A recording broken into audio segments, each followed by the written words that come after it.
Avatar: The Way of Water is a 2022 American epic science fiction film directed by James Cameron, who co-wrote the screenplay with Rick Jaffa and Amanda Silver from a story the trio wrote with Josh Friedman and Shane Salerno.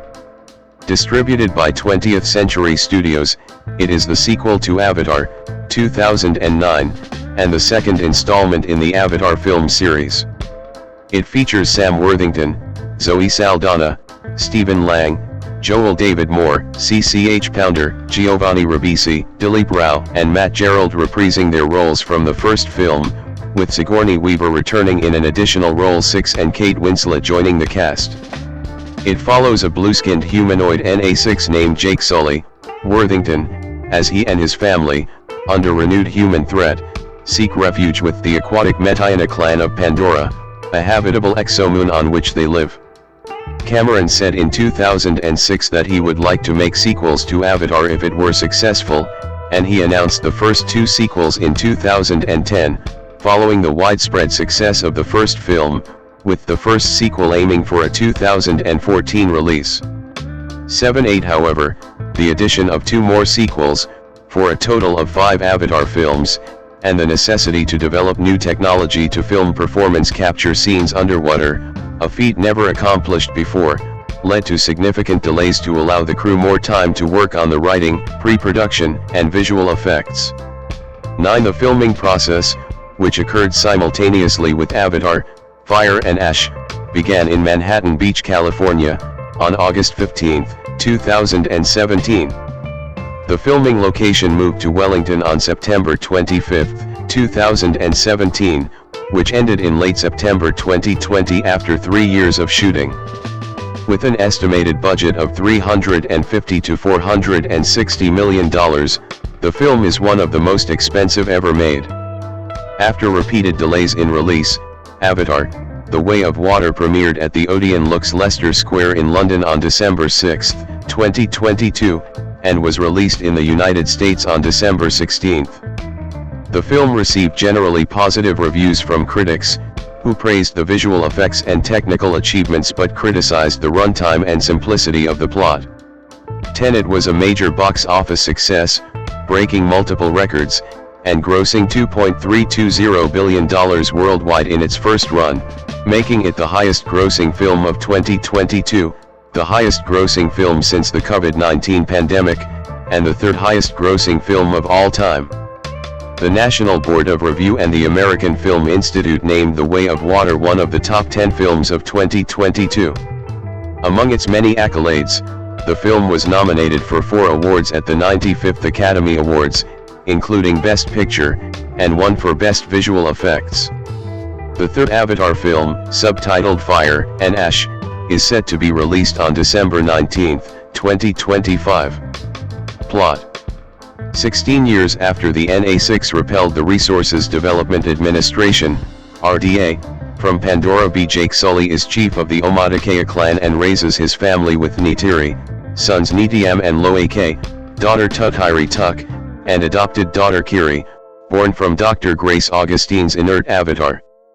Miles Spider Socorro, son of the late Colonel Miles Quaritch, frequently visits their children while being raised by human scientists who stayed on Pandora. The RDA returns to colonize Pandora. Among them are recombinants, NA6 avatars implanted with the memories of deceased human soldiers, with a recombinant Quaritch as their leader. Jake leads a guerrilla warfare campaign against the RDA. During a counterinsurgency mission, Quaritch and his subordinates capture Jake's children. Jake and Neytiri free them, but Quaritch captures Spider, subsequently recognizing him as his son. After the RDA unsuccessfully interrogates Spider, Quaritch decides to spend time with Spider to gain his favor. In return, Spider teaches Quaritch about NA6 culture and language. Aware of the danger posed by Spider's knowledge, Jake and his family leave the Metkayina and relocate to Pandora's eastern sea, inhabited by the aquatic Metkayina clan. There, the family assimilates with the Metkayina. Kiri develops a spiritual bond with the sea. Jake and Neytiri assist Chief Tanauri and his wife Ronal, while Loak befriends Syria, their daughter. Following an altercation between Loeke and Tanauri's son Aonung after the latter mocked Kiri, Loeke apologizes, at Jake's insistence, for initiating the fight. Aonung and his friends entice Loeke to join a hunting trip, stranding him in a sea predator's territory. Loeke is saved from the predator by Payakan, a tulkun, an intelligent and pacifist whale-like species whom the Metkayina consider their spiritual brethren, and bonds with Payakan. Upon his return, Loeke wins Aonung's respect by unexpectedly taking the blame on Aonung's behalf instead of exposing him, but is told that Payakan is an outcast from his species. Later, Kiri links to the Metkayina's underwater spirit tree and meets Grace in a vision, but suffers a seizure underwater and nearly drowns. Jake summons his scientist friends Norm Spellman and Max Patel for help, who diagnose Kiri with epilepsy and warn that she may die if she links with the spirit tree underwater again. Quaritch tracks Norm and Max's aircraft to the Metkayina's archipelago. Bringing Spider with him, Quaritch joins forces with the RDA's marine operations and commandeers a whaling vessel hunting tulkuns.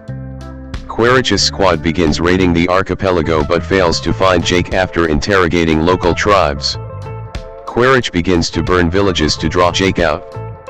Loeke mentally links with Payakan and learns he was cast out because he attacked human whalers who killed his mother, violating the tulkun's vow of pacifism. When the Metkayina learn of the RDA's tulkun killings, Loeke goes to warn Payakan, accompanied by most of the children. Payakan, they find, has been tagged for capture by the RDA's crew, though he escapes as the children are caught. Jake, Neytiri, and the Metkayina confront the humans and rescue the kids. Quaritch forces Jake to surrender, but Payakan attacks the vessel, sparking a battle between the Metkayina and the humans. Spider cripples the RDA vessel, while Neytiri rescues Loeke, Trisirida, and Spider, but is fatally shot. Enraged by Neytiri's death, Jake and Neytiri attack the RDA crew, seeking to rescue Kiri and Tuck. After freeing Tuck, Jake finds Quaritch holding Kiri hostage, but Quaritch releases her when Neytiri threatens to kill Spider. They all get trapped inside the sinking vessel. After a tense skirmish, Jake strangles Quaritch unconscious and is rescued by Loeke and Payakan, while Kiri saves Neytiri and Tuck. Spider saves Quaritch from drowning but rejects him and rejoins Jake's family.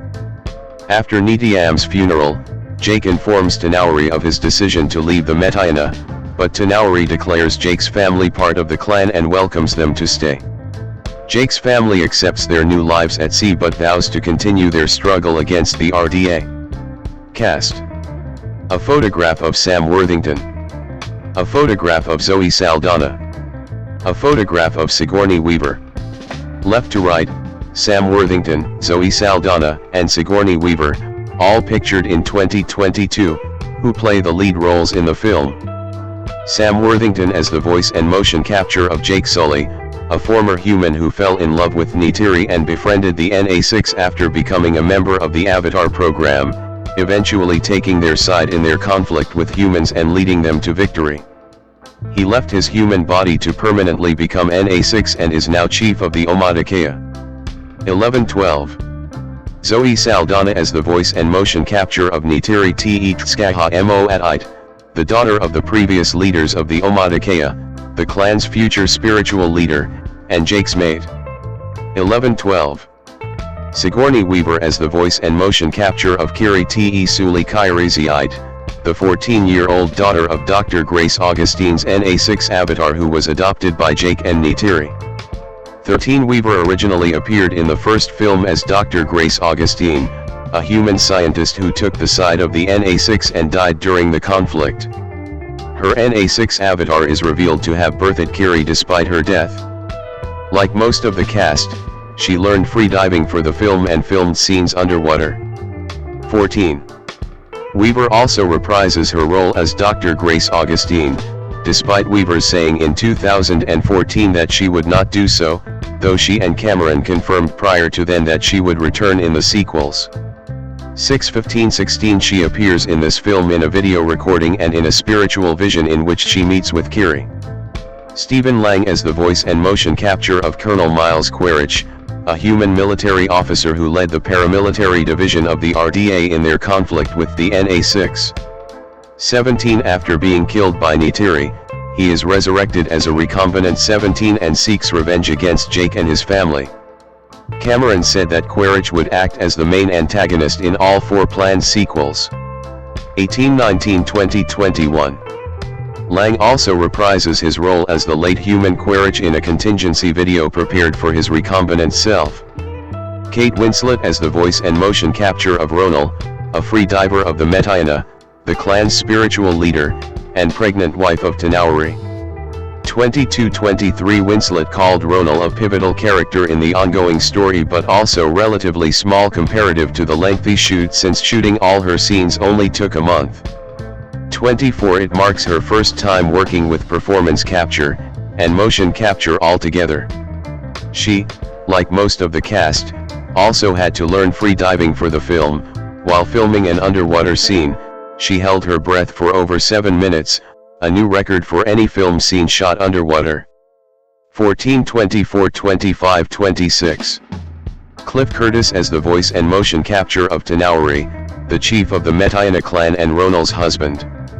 27-28-29. Joel David Moore as Dr. Norm Spellman, a former Avatar program scientist who allies with the NA6. 30. CCH Pounder as the voice and motion capture of Moat, the Omatakaya's spiritual leader and Neytiri's mother. 31-32. Edie Falco as General Francis Ardmore, the commander in charge of the RDA's interests. 33. Brendan Cowell as Captain Mick Scoresby, the head of an RDA private sector marine hunting vessel on the moon of Pandora. 34. Jemaine Clement as Dr. Ian Garvin, a marine biologist working for the RDA. 35. Jamie Flatters as the voice and motion capture of Neytiri Sullys, Jake, and Neytiri's 16-year-old son and oldest child. 36-37. Jeremy Irwin as the voice and motion capture of young Neytiri. 38. Joel David Moore's son Oliver cameos as the infant Neytiri. 39. Britton Dalton as the voice and motion capture of Loakte Sullys, Jake, and Neytiri's 14-year-old son. 36-37. Chloe Coleman as young Loake. Trinity Bliss as the voice and motion capture of Tutiri Tukte Suli Neytiri, Jake, and Neytiri's 8-year-old daughter and their youngest child. 36-37-40. Jack Champion as Miles Spider Socorro, the 16-year-old son of Quaritch born in Hell's Gate, the human base on Pandora in the first film, who was raised by scientists who stayed on Pandora and wears NA6 attire and an oxygen mask when outside a building. He is inseparable from Jake and Neytiri's children. 36-37-41. Bailey Bass as Tsaira Ureya, a graceful and strong free diver of the Metkayina and Tanawari and Ronal's daughter. 36-37.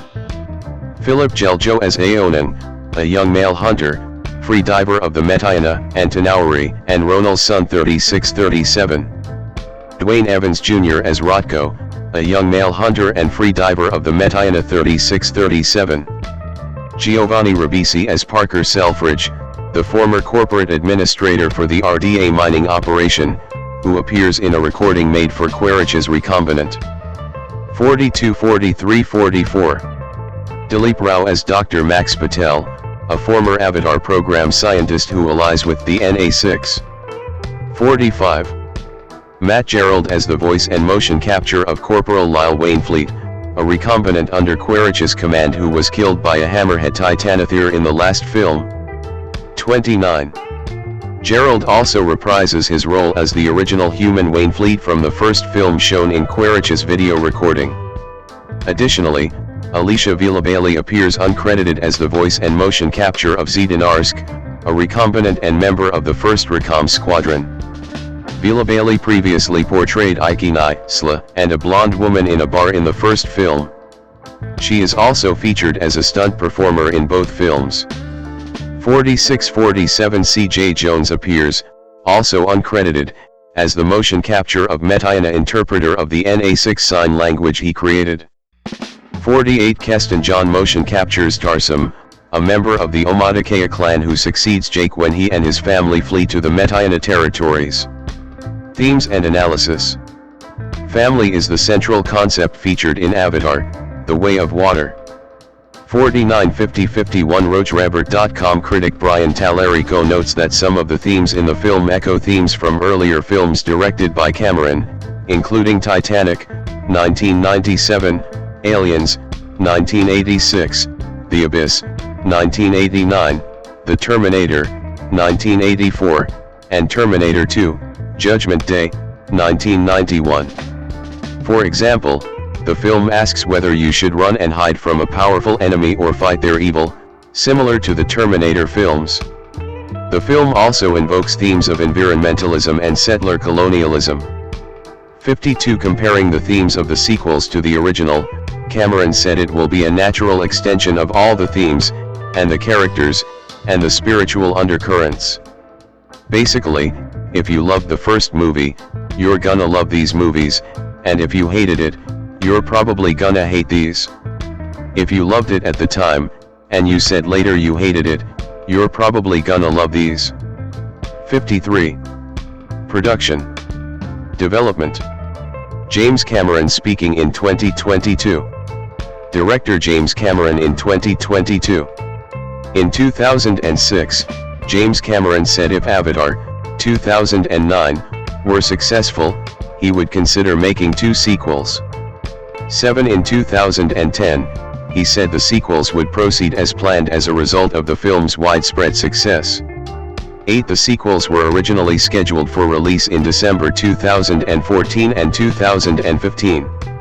9 He included certain scenes in the first film for future story follow UPS. 7-11 Cameron planned to shoot the sequels back-to-back and to begin work once the novel is nailed down. 54 He said the sequels would widen the universe while exploring other moons of Polyphemus. 55 The first sequel would focus on the ocean of Pandora and also feature more of the rainforest. 56 He intended to capture footage for the sequel at the bottom of the Mariana Trench using a deep water submersible. 57 In 2011, Cameron said he was just starting to design the ocean ecosystem of Pandora and the other worlds to be included in the story. The storyline, although continuing the environmental theme of the first film, would not be strident since the film will concentrate on entertainment.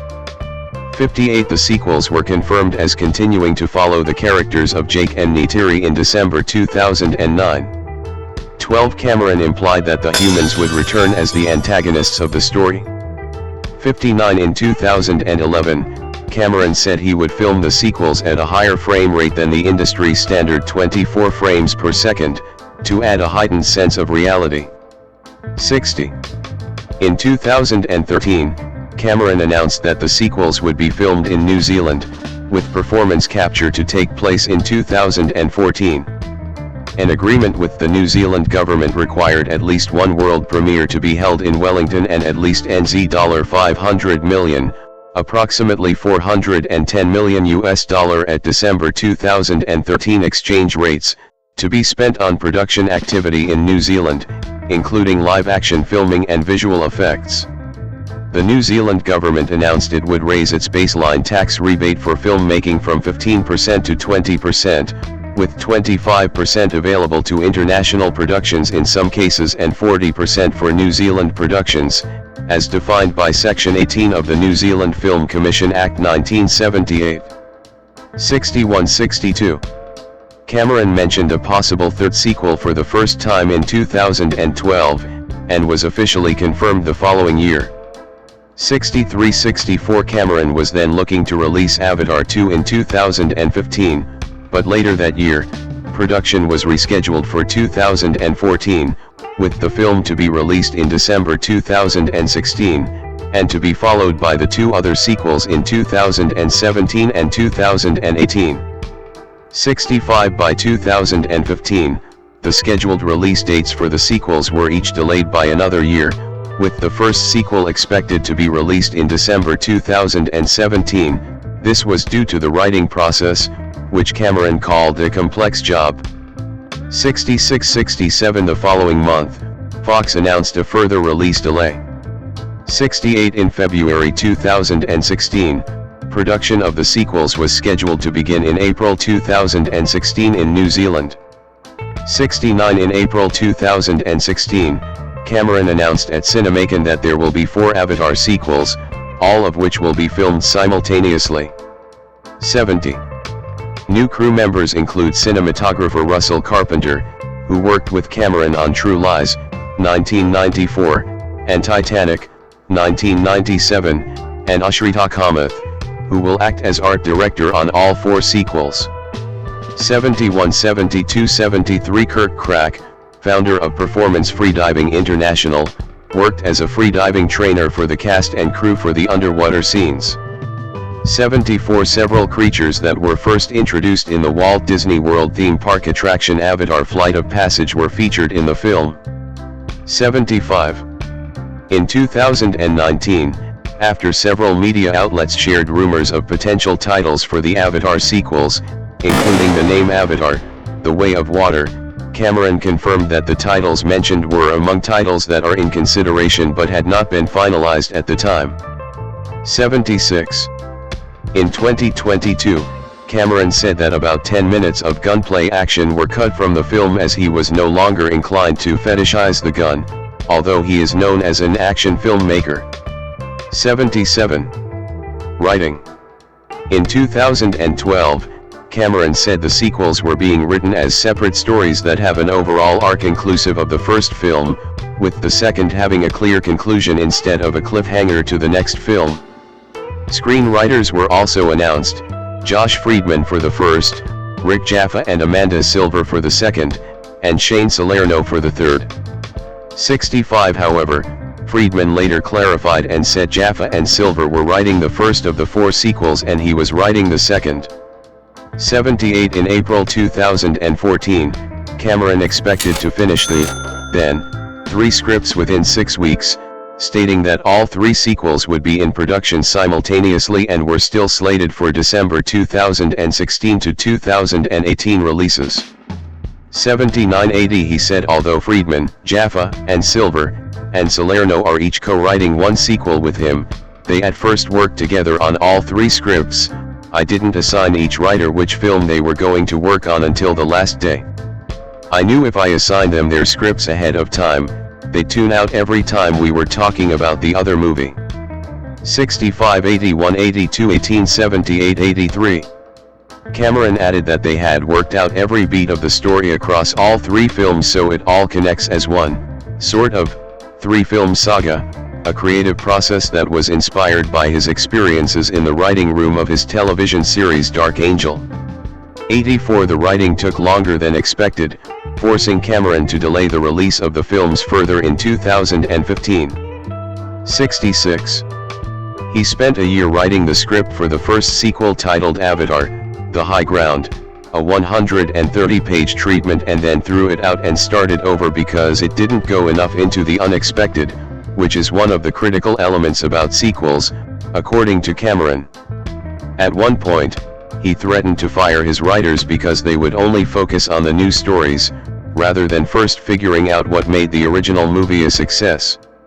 85-86 In December 2015, in an interview with Entertainment Weekly, Cameron said, "I'm in the process of doing another pass through all 3 scripts, just refining. That's in parallel with the design process. The design process is very mature at this point. We've been designing for about a year and a half. All the characters, settings, and creatures are all pretty much set. 87. On February 11, 2017, Cameron announced that the writing of all 4 sequels was complete. 88 In a November 26 interview the same year, he estimated that the scripts had taken 4 years to write overall. 53 One element in The High Ground, showing an outer space battle between NA6, humans, and spaceships was cut.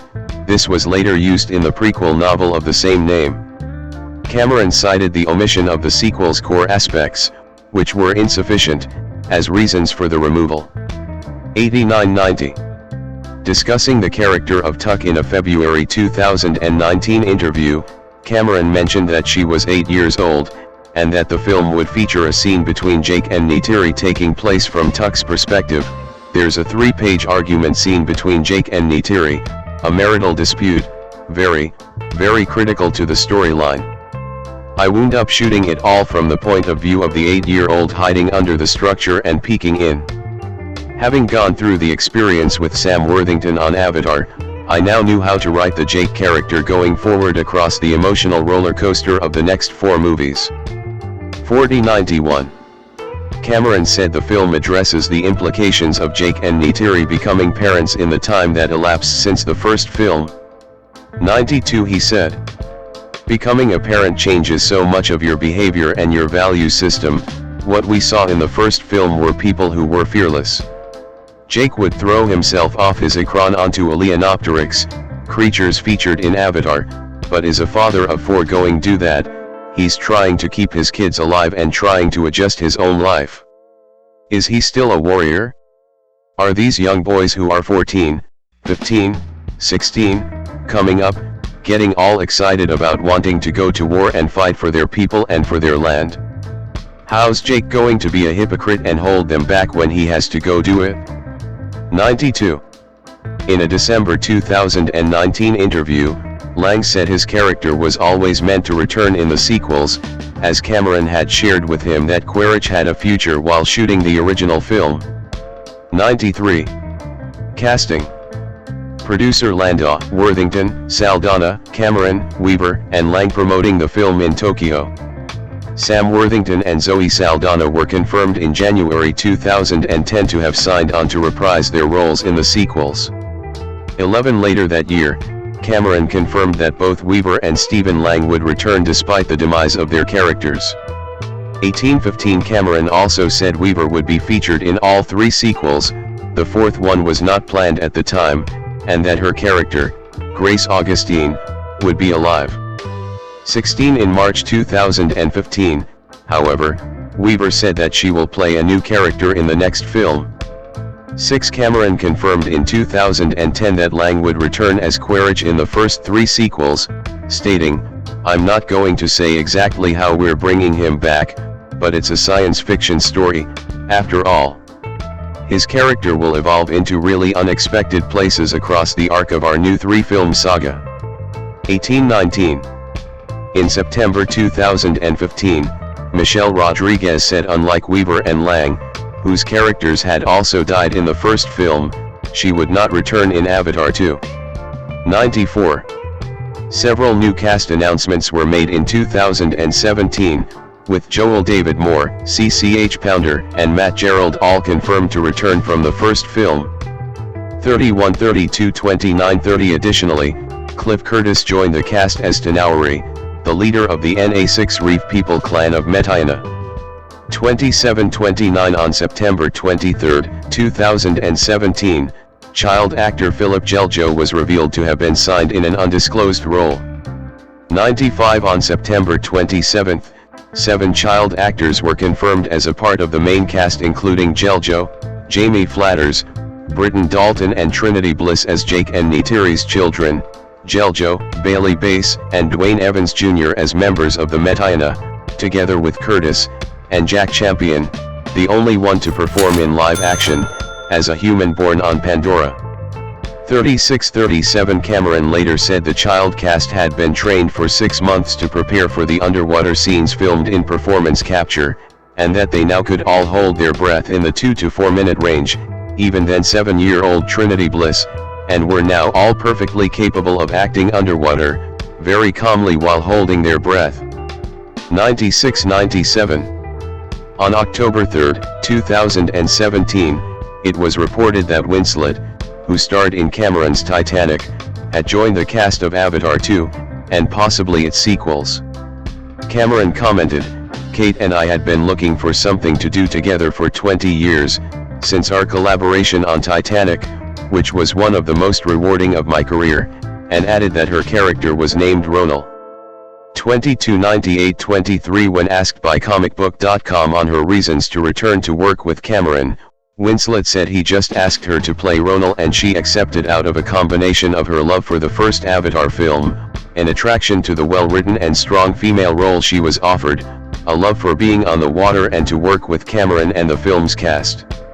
99 Although the nature of her character was originally unknown, the following month Cameron said Ronal was part of the Sea People, the Reef People, in reference to the Na6 clan of Metkayina, making Avatar 2 Winslet's first role via performance capture, or motion capture altogether, which she was looking forward to, since she insisted on performing all of her character's movements herself.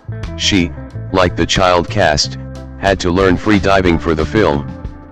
53-24 Winslet, who had been notoriously reluctant about working with Cameron again because of the complicated situations he puts his actors in for their scenes, said Cameron proposed the role to her in July 2017 when he came to help her and their fellow Titanic collaborator Leonardo DiCaprio at a fundraiser in France, sending her the scripts shortly after.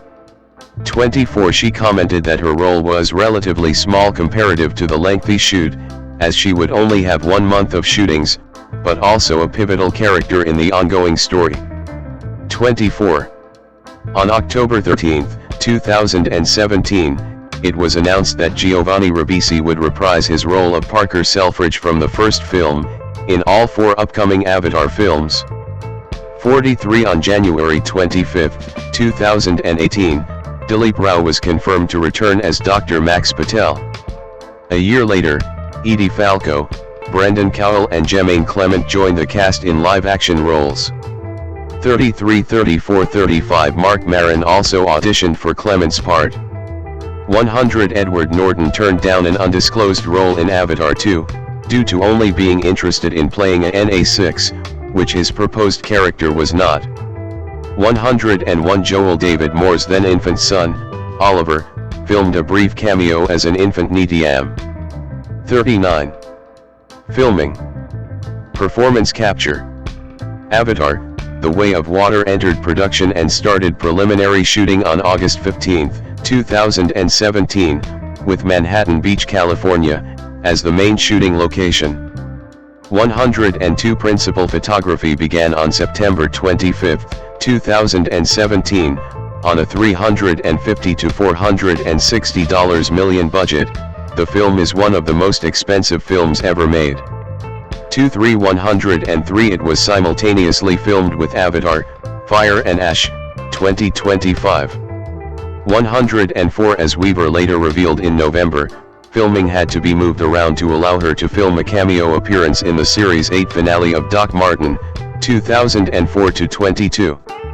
105. On November 23, Cameron said the crew had been undergoing tests with the cast for the last month to film underwater scenes in performance capture, and that they succeeded in filming the first of those on November 14, featuring 6 of their 7 main child actors, including Trinity Bliss. 53 He said we're getting really good data, beautiful character motion and great facial performance capture. We basically cracked the code. 96-97 The cast and crew did not use scuba sets as air bubbles might interfere with the accuracy of the sensors. Another problem with underwater scenes was how the infrared light used in performance capture was not registered by the camera sensors as it was absorbed by the water, and so UV light had to be used instead. 2 separate performance capture systems were made, one used underwater, and another above the water, which had to work in sync with one another. 106 Cameron said that tests would last until January 2018, as we're still working in our small test tank. We graduate to our big tank in January. 96 It was a dialogue scene, as according to Cameron, the characters communicate via a kind of a sign language.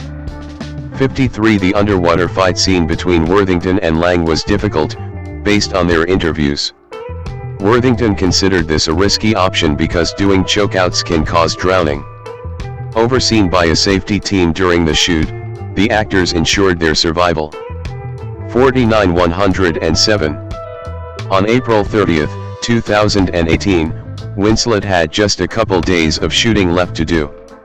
108 While filming an underwater scene, Winslet held her breath for over 7 minutes, breaking the record for longest breath held while shooting a film scene underwater, a record previously held by Tom Cruise for Mission Impossible, Rogue Nation, 2015.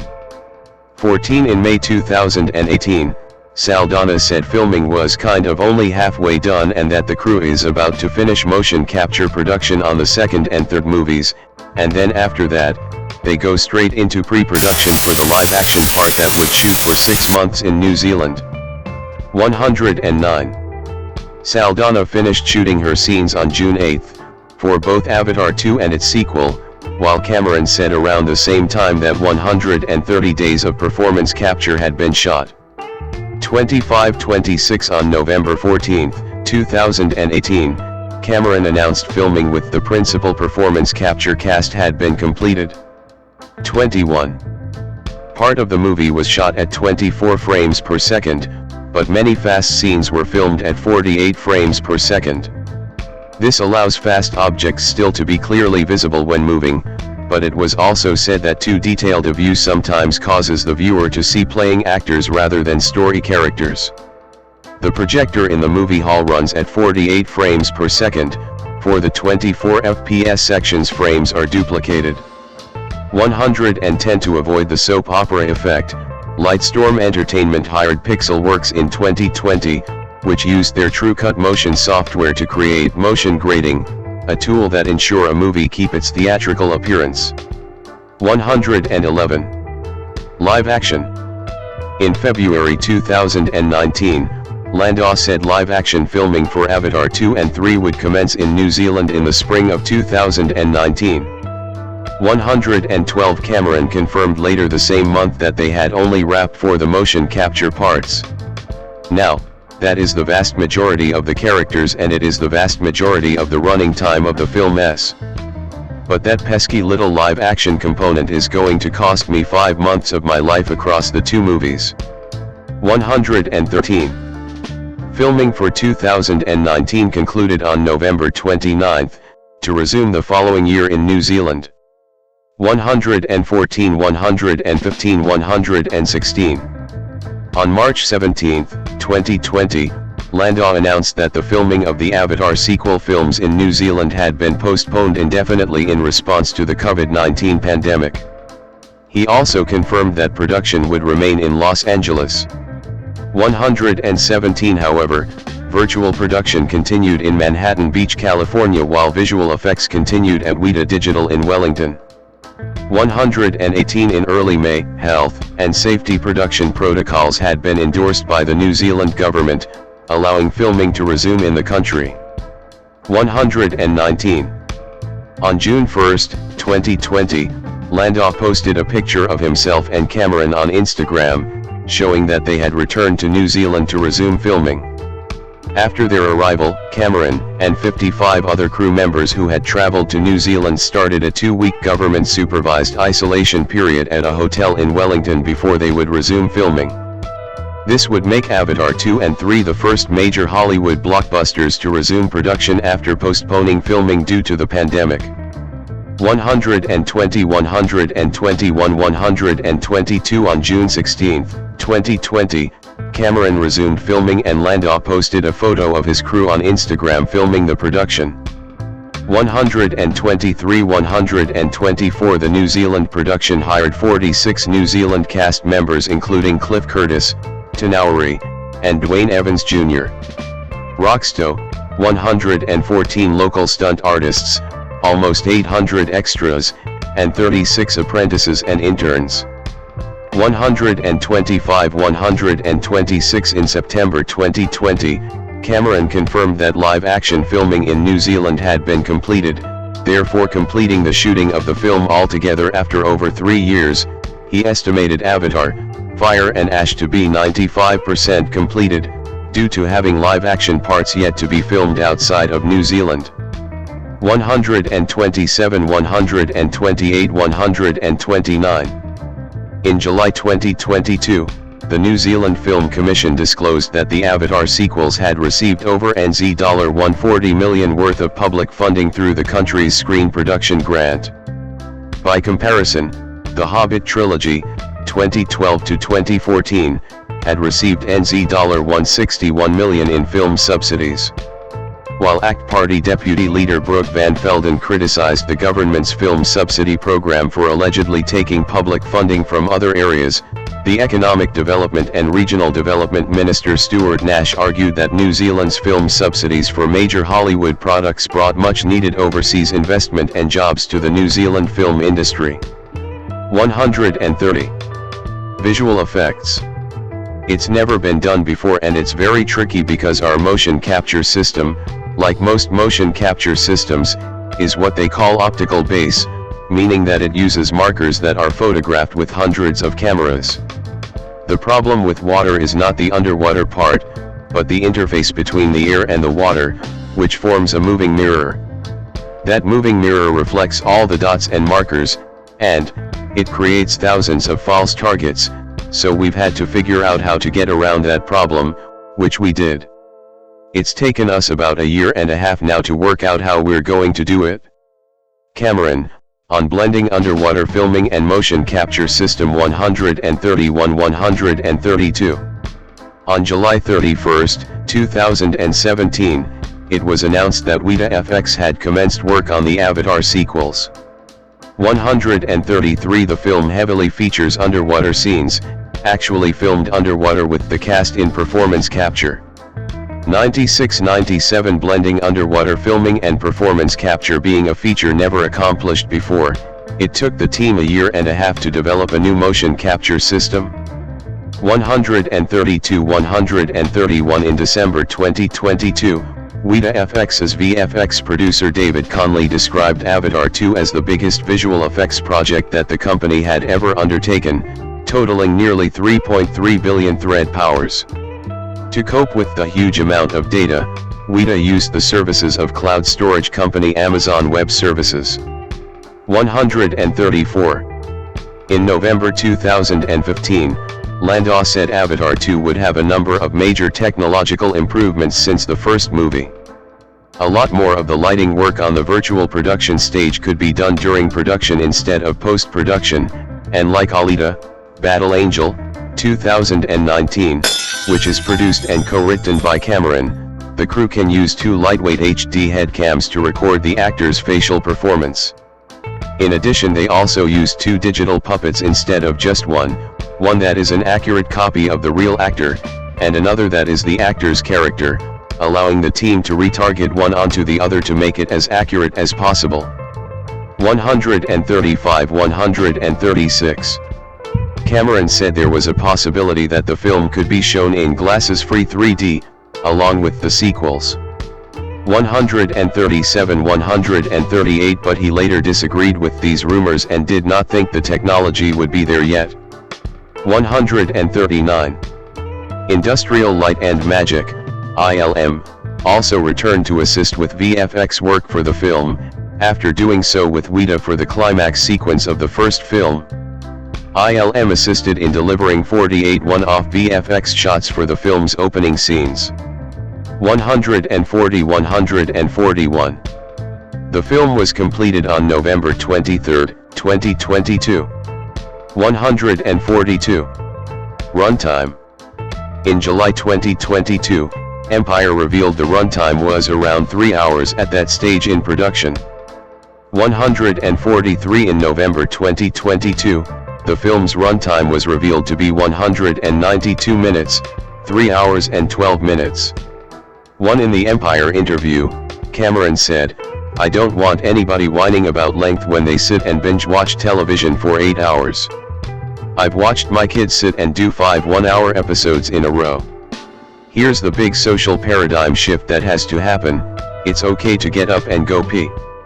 144-145. Avatar, The Way of Water is the second Disney-distributed film and the second 20th Century Studios film, after Avengers, Endgame and Titanic respectively, to exceed 3 hours in length. 146. Music. Main article, Avatar, The Way of Water, soundtrack.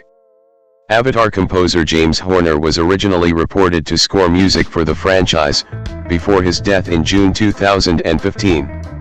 147. In December 2019, Simon Franglen, who had previously worked with both Cameron and Horner as record producer and arranger since 1997's Titanic, including on Avatar, notably completing Horner's score for 2016's The Magnificent Seven after his death, was reported to write music for the film. 148 Landau confirmed his involvement in the project in August 2021, while also associating with the forthcoming Avatar sequels. 149-150 Horner's score was reused in the film, in addition to the original themes produced by Fran Glenn. 150 The scoring for Avatar, The Way of Water officially began on July 29, 2022. 151 The soundtrack album was released on December 16, 2022, by Hollywood Records. 152-153 An expanded score album, featuring 10 more tracks from the original score, followed 4 days later. 154. In November 2022, it was reported that the film would feature an original song titled Songcord, which will be performed by Fran Glenn and Zoe Saldaña. 155 The following month, it was announced that Canadian singer The Weeknd would contribute an original song Nothing Is Lost, You Give Me Strength, to the film, produced by Fran Glenn and Swedish supergroup Swedish House Mafia. 152-156. Marketing. Disney extensively promoted Avatar, The Way of Water across multiple media platforms, including merchandising, consumer products, theme parks and advertising. 157 At the 2022 Cinemacon 158 The new title for the sequel was officially announced and the first teaser trailer was debuted at the event. 159 Along with 4 new first-look images, showing off the adventures of the NA6 on and off the coasts of Pandora. 6 It was theatrically showcased at the premiere of Doctor Strange in the Multiverse of Madness 161 and was later released online on May 9. 162 The teaser finished its first 24-hour online window with 148.6 million views, 163 including 23 million from China alone, according to Disney and 20th Century. 165 Grant Ridner of GQ commented, "The trailer features minimal dialogue and primarily focuses on shots of the cerulean Pandora and its residents, as well as indigenous flora and fauna." 166. However, Stuart Heritage of The Guardian criticized the teaser, saying, "There isn't a trace of premise here, or character, or any real action to speak of. Instead, we're given a minute and a half of nice-looking scenery. It's like being held hostage to look at someone's holiday photos." 167. Louis Chilton of The Independent also felt that the trailer feels rather too much like a tech demo, or the trailer for a long-gestating video game sequel. 168. In June 2022, the teaser was edited by Disney ahead of the theatrical screenings of Pixar's Lightyear, where sequences featuring Sully holding a rifle and few guns were edited. According to Russ Burlingame of Comic Book Resources, the trailer was edited due to public sentiments to avoid glorifying gun violence as Lightyear released after the Robb Elementary School shooting incident. 169 While the Rap's Drew Taylor opined that the change was made on the request of the Motion Picture Association for attaching the trailer with PG-rated films. 170 new set photos were released by Empire on June 30, showing Kate Winslet and Cliff Curtis in their NA6 forms. 171 and subsequent photos were released on the following day, showing Sigourney Weaver as Jake and Neytiri's adopted teenage NA6 daughter, Kiri. 13 Though the film was not promoted at San Diego Comic-Con, LEGO released 4 new sets from the franchise as a part of the promotions. 172. 8 minutes of the film's footage were showcased in 3D at the D23 Expo on September 10, 2022. 174 McFarlane Toys had launched several action figures based on the characters and creatures, which were unveiled at the event. 175 The collections were officially released on October 1. 176. A second excerpt from the film was shown during the credits of the Avatar re-release on September 23, which evidently varies in different versions and screenings. 177. 178. The official trailer was released on November 2 at Good Morning America. 179. 180 new poster characters were released on November 21, and the second and final trailer was also released then. 181. 182. An 18-minute clip of never-seen-before footage from the film was exclusively released at the CCXP convention on December 2. 183. The footage features independent storylines surrounding Jake's character and events occurring several years since the first film. 184. Disney initiated the environmental global campaign, Keep Our Oceans Amazing, to support the Nature Conservancy in the conservation of marine habitats and animal species. 157. 185. A concept art book titled The Art of Avatar, The Way of Water, written by Tara Bennett with a foreword by Robert Rodriguez, was made available for pre-order in October 2022, and was set to be released simultaneously with the film. 186. Another book titled Avatar: The Way of Water, the Visual Dictionary by Joshua Izzo, is also set to be released with the film. 186. Deadline Hollywood estimated that advertisers paid more than $170 million for promos. Lightstorm Entertainment and Mercedes-Benz revealed the Vision AVTR concept car inspired by the film at the Consumer Electronics Show in 2020. Amazon Echo enabled interactions for its Alexa virtual assistant based on the film, the first time it did so for any film. In China, Disney partnered with JD.com and Alipay for advertising, while Razer Incorporated launched the Yaki Orakai V2 Avatar computer mouse in the country themed after the film. NYX Professional Makeup owned by L'Oreal promoted a lineup of makeup products inspired by the film. Kellogg's launched an estimated 53 million Avatar-themed packages across its 3 labels. Motorola Mobility and Deutsche Telekom partnered with Disney to promote the film in Latin America and EMEA respectively. 187. Release. Theatrical. Avatar: The Way of Water's world premiere was held on December 6, 2022, at the Odeon Lux Leicester Square in London. 188. The film was released to theaters in some countries on December 14, 2022. 189 and was theatrically released in the United States on December 16 by Disney subsidiary 20th Century Studios.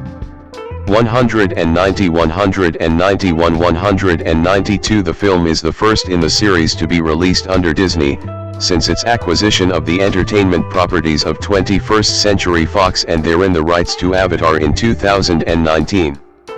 193. 194. The film was released in RealD 3D, Dolby Cinema, IMAX, and IMAX 3D formats.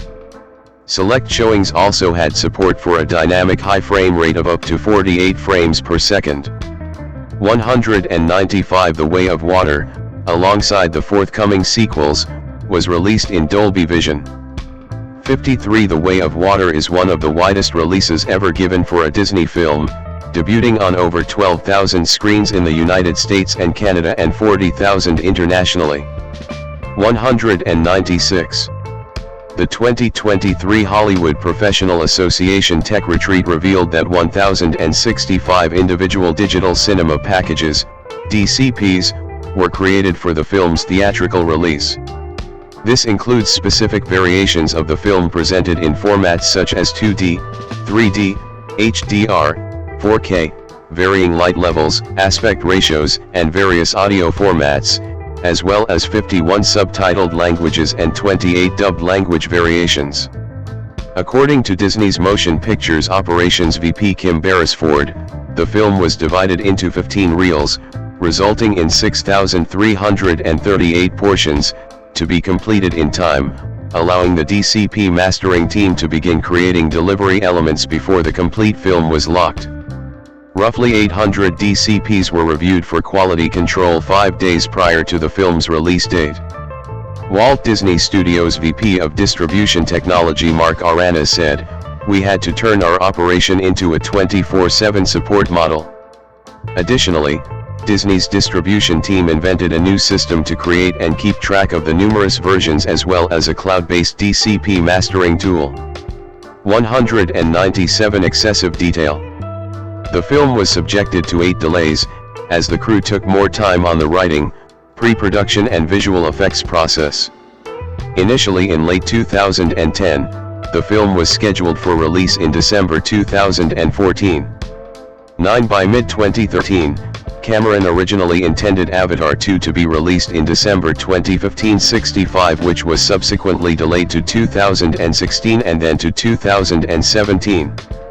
67-66 In April 2016, Cameron announced 4 Avatar sequels which would be released in December 2018, 2020, 2022, and 2023. 70 But, in March 2017, he said this film would not be released in 2018, due to extensive production and the visual effects process. 198. In April 2017, a new release date of December 18, 2020, was announced, with all the other sequels, Avatar 3, 4, and 5 releasing on December 17, 2021, December 20, 2024, and December 19, 2025, respectively. 199 However, following the announcement of the 3 upcoming Star Wars films 200 in May 2019, the sequels were delayed another 2 years, with this film being scheduled to be released on December 17, 2021. 201 The release date was again deferred due to the COVID-19 pandemic, and in August 2020, a new release date of December 16, 2022, was announced. 195 202 190 Mentioning the delays, Cameron felt optimistic that they would not harm the film's success, likening Avatar 2 to his films Aliens, 1986, and Terminator 2, Judgment Day, 1991, which were both commercially successful sequels released 7 years after the original films. 53 203 The film was also approved for release in China, making it one of the few Hollywood blockbusters to be greenlit for distribution in the country in 2022. 204. In May 2025, it was announced the film would be re-released in theaters on October 3, 2025, including both IMAX and 3D formats, for 1 week only. 205. Home media. Avatar: The Way of Water was released for digital download on March 28, 2023. It contains behind-the-scenes featurettes. 206 The film was released on June 7, 2023, on Disney Plus and Max. 207 208 Walt Disney Studios Home Entertainment, under the 20th Century Home Entertainment label, distributed Avatar: The Way of Water on Ultra HD Blu-ray, Blu-ray 3D, Blu-ray and DVD on June 20, 2023. 209 Disney released an expanded collector's edition of the film on December 19, 2023. 210 On February 2, 2024, the film became available to stream in variable high frame rate in 3D 4K Dolby Vision on the Disney Plus app for Vision OS. 211. Analytics company Samba TV, which gathers viewership data from some smart TVs and content providers, reported that more than 2.6 million U.S. households streamed Avatar: The Way of Water on Disney Plus and Max during its first 4 days of availability, June 7 to 11, 2023. Viewership was particularly strong in Portland, plus 28%, Seattle, plus 26%, and Sacramento, plus 26%. Black households, plus 10%, and Hispanic households, plus 9%, over-indexed compared to the national average. 212 Nielsen Media Research, which records streaming viewership on some U.S. television screens, subsequently announced that Avatar: The Way of Water was the 9th most streamed film of 2023, with 6.4 billion minutes viewed. 213 214. Reception. Box office. Theater attendees watching the film in 3D in Barcelona. Avatar: The Way of Water grossed $684.1 million in the United States and Canada, and $1.636 billion in other territories, for a worldwide total of $2.320 billion. For 5, it had a worldwide opening of $441.7 million, the 11th biggest of all time, and the 3rd largest in the COVID-19 pandemic era, behind Spider-Man: No Way Home, $601 million, and Doctor Strange in the Multiverse of Madness, $452.4 million. IMAX accounted for $48.8 million, the second highest global weekend ever for a film released in IMAX cinemas. 216. It is the highest grossing film of 2022, the 3rd highest grossing film of all time. 218, and the highest grossing film of the pandemic era. 219. It is the 4th film to reach the $1 billion milestone in the pandemic era after Spider-Man: No Way Home, Top Gun, Maverick and Jurassic World Dominion, as well as the 6th fastest overall to reach the milestone at 14 days. 221. It crossed the $2 billion milestone on January 22, becoming the first film in the pandemic era and the 6th in history to reach the milestone. It is also the 2nd fastest to gross over $2 billion, reaching the milestone in 40 days. 223. Deadline Hollywood calculated the film's net profit as $531.7 million, accounting for production budgets, marketing, talent participations, and other costs. Box office grosses and home media revenues placed it first on their list of 2022's most valuable blockbusters. 224. United States and Canada. By December 14, 2022, prior to the film's release in the United States and Canada, Box Office Pro projected an opening weekend of $145 to $179 million, and a total final gross of $574 to $803 million. 225. The film made $53.2 million on its first day, including $17 million from Thursday night previews.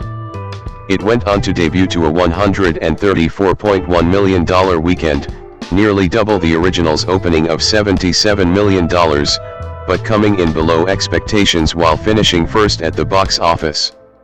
226. 227. Deadline Hollywood and Variety wrote that strong audience exit scores, the small day-to-day drop, limited competition from other films and the upcoming Christmas holiday all indicated likely strong legs at the box office. 228. The film made $63.3 million in its second weekend, a drop of 53%, 229 and $95.6 million over the 4-day Christmas weekend, remaining atop the box office. 230. Box office analysts partially attributed the December 2022 North American winter storm for the drop. 231. 232. In the third weekend, it grossed $67.4 million for an increase of 6%, and also grossed $88.8 million through the 4-day New Year weekend. 233. 234. While becoming the second highest grossing film of 2022 in the region. 235. It remained the highest grossing film at the box office throughout its first 7 weekends of release, the highest number of consecutive weekends for any film since the original Avatar. 236. 237. It is also the 7th highest grossing film of all time in the US and Canada. 238. China. On the release day of Avatar: The Way of Water, Tianjin Maoyan Culture Media estimated that the film would make $357 million, 2.5 billion yen, and $100 million in its opening weekend, later revising it down to $222 million, 1.5 billion yen. 239. 240. It grossed $57 million in the first week in China, according to Artisan Gateway. This included a gross of $51.3 million during the weekend. The box office gross of the film was impacted by the recent surge in COVID-19 infections in the country.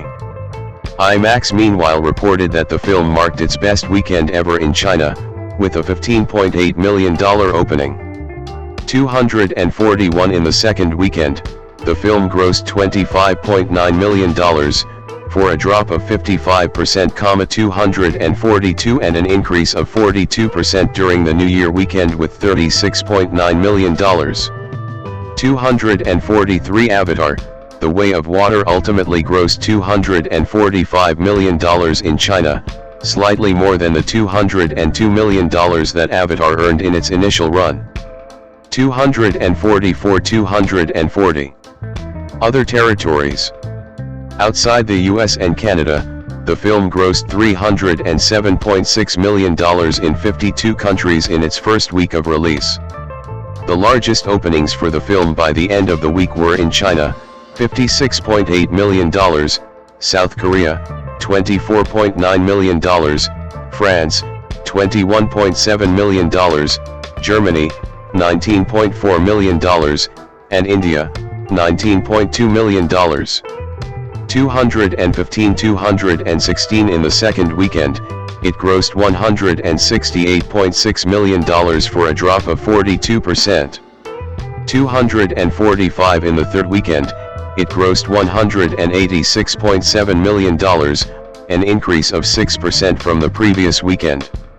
246 in the fourth weekend, it grossed $132.6 million for a drop of 30%, while becoming the highest grossing film of the pandemic era outside the US and Canada. 247 The five largest running total countries by February 26, 2023, are China, $249.8 million, France, $148.3 million, Germany, $138.3 million, South Korea, $105 million, and the United Kingdom, $91 million. It became the highest grossing film of all time in 20 box office territories, including Germany, France, Austria, Turkey, and New Zealand. 248, 249, 250, 251. Critical response. On the review aggregator website Rotten Tomatoes, 76% of 453 critics' reviews are positive, with an average rating of 7.1/10. The website's consensus reads, narratively, it might be fairly standard stuff, but visually speaking, Avatar, The Way of Water is a stunningly immersive experience. 252.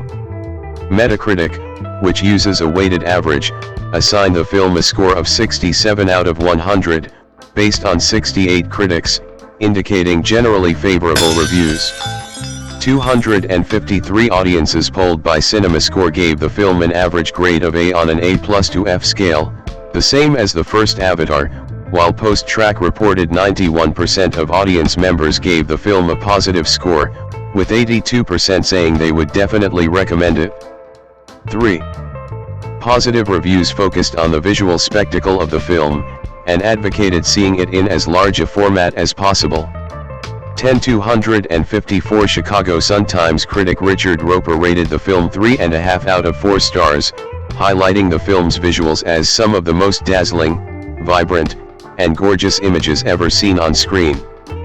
255 Variety critic Owen Gleiberman praised the film as a dizzyingly spectacular sequel with miraculously sustained combat sequences, scenes that will make your eyes pop, your head spin and your soul race, and state-of-the-art 3D, never in your face, just images that look and feel sculpted, that makes the film's every underwater glide feel as experiential as one that you're literally on.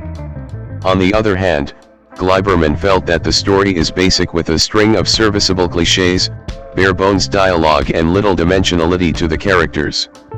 256 The Atlantic critic David Sims said that the film will wow audiences and exhibit new delights in the alien world of Pandora, while noting that the film gets off to a slow start that is busy with plot details as the film updates the audience on the past decade plus of Pandoran life. 257 Science writer Darren Naish praised the creature design and detailed alien world, saying the series would remain a mainstay of discussions in creature design and speculative biology for some time yet. 258.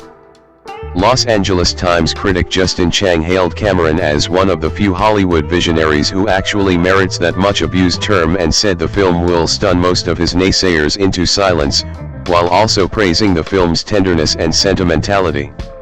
259 Entertainment Weekly critic Leah Greenblatt summarized her review of The Way of Water saying that it created its own whole-cloth reality, a meticulous world building as astonishing and enveloping as anything we've ever seen on screen until that crown is passed, inevitably, in December 2024, the projected release date for Avatar 3.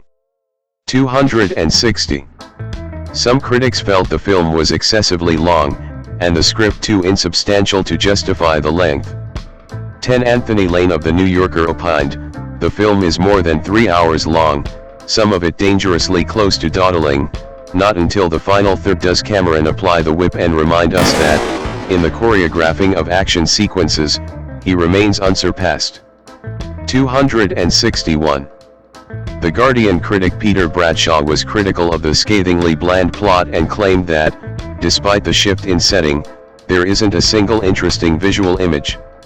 262 San Francisco Chronicle reviewer Nicholas Al called it a 1-hour story rattling around in a 192-minute bag, while acknowledging that it looks pretty good, incorporating one of the best uses of 3D to date, with visuals that seem to have been conceived in 3 dimensions. 263 Robbie Collin of The Telegraph said the film has no plot, no stakes, and atrocious dialogue, and that for all its world-building sprawl, The Way of Water is a horizon-narrowing experience, the sad sight of a great filmmaker reversing up a creative cul-de-sac. 264 The Toronto Star commented that the film was poorly received by some Indigenous peoples in Canada, being viewed as trying to portray the colonial struggles of an Indigenous population, with reviewer Drew Hayden Taylor noting, it's also rather conventional in its own way and somewhat boring. Predictable. I've been involved in crooked card games with a less foreseeable storyline. 265. Accolades. Main article, list of accolades received by Avatar, The Way of Water. At the 95th Academy Awards, Avatar, The Way of Water received nominations for Best Picture, Best Sound, and Best Production Design, and won Best Visual Effects. 266 Its other nominations include 2 Annie Awards, winning both, 267 2 British Academy Film Awards, winning 1, 268 5 Critics' Choice Movie Awards, winning 1, 269 and 2 Golden Globe Awards. 270 The National Board of Review and the American Film Institute named The Way of Water one of the 10 best films of 2022. 271 272. Sequels. Main article, Avatar, Fire and Ash. The Way of Water is the first of 4 planned sequels to Avatar. Avatar, Fire and Ash started filming simultaneously with this film in New Zealand on September 25, 2017.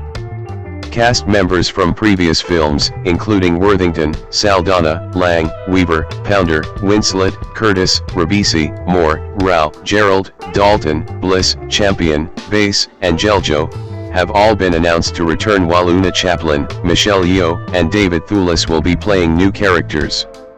273 274 275 276. According to Kirk Crack, Cameron said that Fire and Ash will be 30% water, The Way of Water will be 60%, and 4 and 5 15%. 106 The ocean scenes for the sequels were filmed during the production of The Way of Water. 277. Although the last 2 sequels have been reportedly greenlit, in a November 2017 interview, Cameron said, "Let's face it, if Avatar 2 and 3 don't make enough money, there's not going to be a 4 and 5. 53.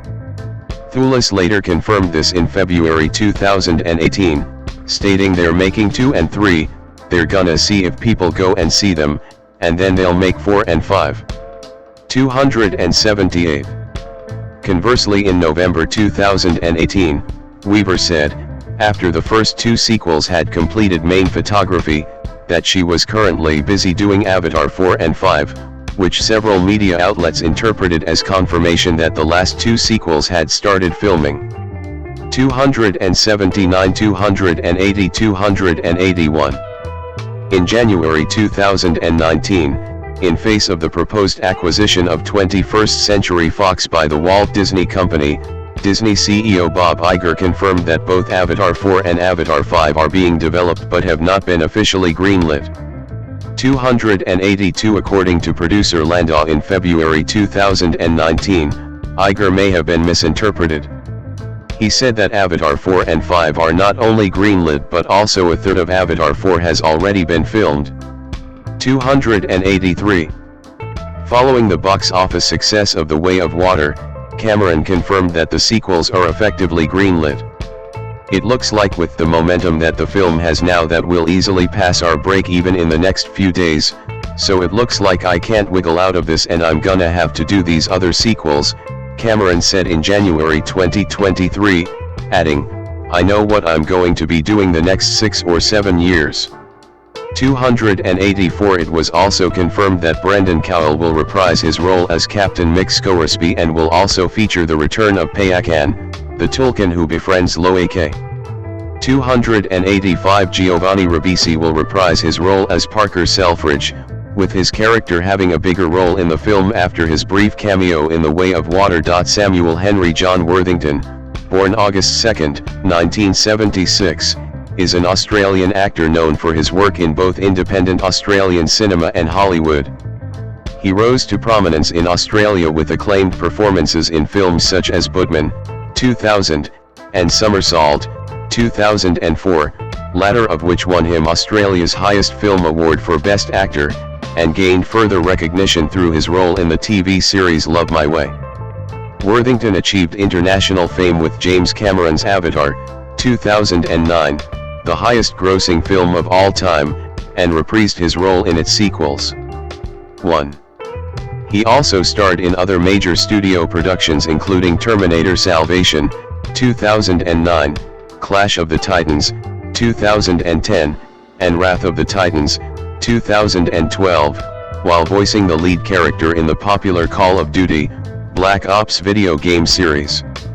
In the 2010s and beyond, Worthington diversified his roles with appearances in films such as Everest, 2015, Hacksaw Ridge, 2016, and The Shack, 2017, and received critical praise for his television work in Manhunt, Unabomber, 2017, and Under the Banner of Heaven, 2022.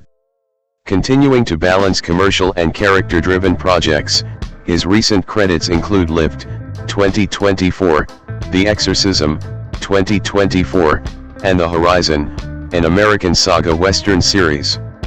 Early life and education. Samuel Henry John Worthington was born to English parents in Godalming, Surrey, in southeast England, UK. Citation needed. They moved to Perth, Western Australia, when he was 6 months old. Citation needed. He was raised in Warnbro, a suburb of Rockingham. His mother, Jean J. Worthington, née Martin, is a housewife, and his father, Ronald W. Worthington, is a power plant laborer. 2. He has a sister, Lucinda. 3. 4. Worthington attended Rockingham Senior High School and John Curtin College of the Arts, a high school specialising in the dramatic arts, located in Fremantle, Western Australia, where he studied drama but did not graduate. When he left the college, his father gave him $400 and sent him on a one-way trip to Cairns, Queensland, telling him to work his way home. He began working on construction and odd jobs, eventually settling in Sydney. At age 19, while working as a bricklayer, he auditioned for the National Institute of Dramatic Art and was accepted with a scholarship. 5. Career. 2000 to 2008, Australian recognition and moved to Hollywood. Worthington played a small role alongside Adam Garcia in the Australian dance film Budman, 2006. He played a lead role in the low-budget Australian comedy Get In Square. 7/8. Worthington had a major role in Somersault, 2004, for which he won the AFI Award for Best Lead Actor.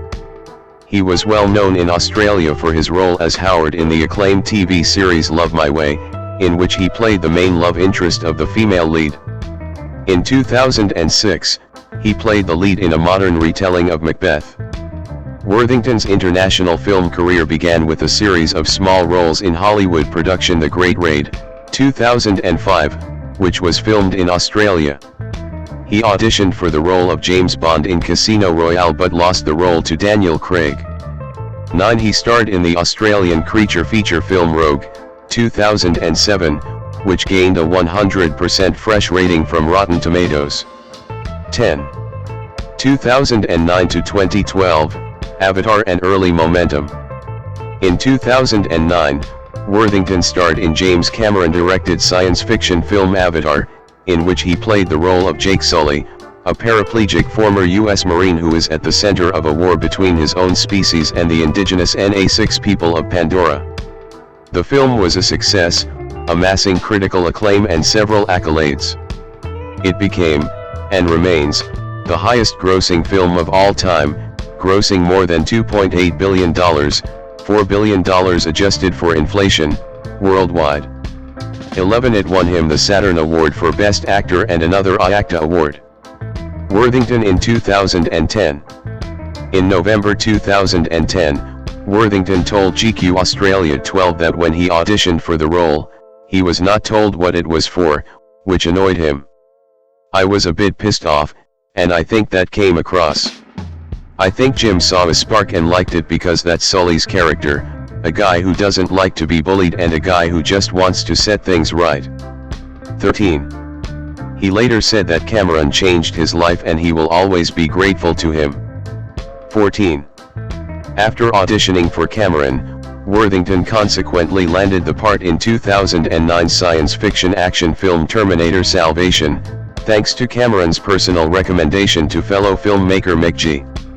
15. In the film, Worthington co-starred alongside Christian Bale and played Marcus Wright, a human Terminator hybrid.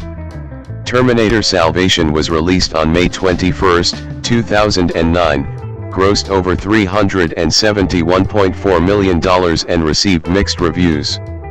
In early 2010, Worthington appeared in Clash of the Titans, an action fantasy film directed by Louis Leterrier and produced by Metro-Goldwyn-Mayer. Worthington headlined the film. It received generally negative reviews from critics but grossed $493 million worldwide and was the 11th highest grossing film of 2010.